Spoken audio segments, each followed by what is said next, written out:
Hi, yesterday we spoke about the family of origin, and I asked you to draw a genogram and to look at the ideas you learned about yourself growing up in that family.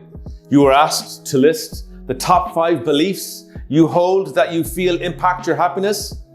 So today, what I'd like to speak to you about is the 5 types of personalities. I want you to think about which personality type best suits you, and to think about yesterday's belief systems that you hold and start to journal those 2 things. So the task: how do you think your particular personality and negative belief system work together to decrease your levels of happiness? So here's the first personality: extraversion. This is characterized by getting energy from social interactions. So think about yourself. Are you somebody who feeds on social interaction? Are you someone who's very extroverted and enjoys the energy of other people? Perhaps if you overdo that, you might find rejection and isolation incredibly difficult. So that's something to think about in relation to your own personality. Personality 2, agreeableness. This personality dimension includes attributes such as trust, altruism, doing things for others. People who are high in agreeableness tend to be more cooperative. Women often allow this trait to cause them huge suffering. Think about this: the good daughter, the good wife, the good mother. Is this you? If you've got a low level of agreeableness, it can impact on your happiness too. We'll speak about that later on in this 21-day challenge.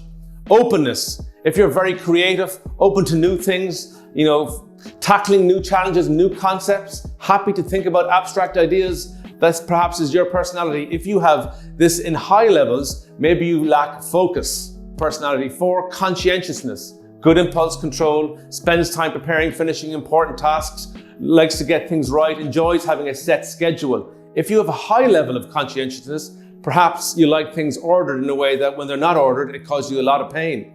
And 5, neuroticism is a trait characterized by somebody who has, we might have traditionally said an unstable mood, but really modern research would show that it's having a low tolerance to stress. So if you do have this in the high extreme, you would avoid an environment that causes a lot of stress. Now, research shows that enthusiasm and withdrawal were the strongest positive and negative predictors of well-being and happiness.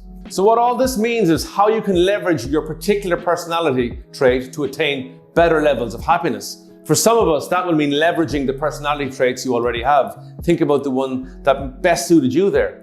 How can you leverage that and increase it? Channeling your intellect and open-mindedness to achieve what the Japanese call flow. I will explain this later in the challenge. For others, it will mean deliberately cultivating certain personality traits that will help you achieve the type of happiness you want. For instance, being more compassionate, enthusiastic, and intentional about relationships in order to strengthen them and improve them. Personality can be developed and changed. That is liberating. That's new in neuroscience and scientific research. We would have always thought traditionally that personalities were concrete. Now we know that they're malleable, and we can look at one there and then we think, maybe I'd like to be a little bit more open, or I'd like to be a little bit more extroverted. We can do that by being more intentional about it. So today, what I'd like you to do as a task, write down which personality trait best describes you, and then think about what personality you would like to say you have and how to develop that. And be more intentional. If you are a little bit disagreeable, how to be more agreeable, and how to maybe improve relationships that you find very difficult. Okay, thanks very much.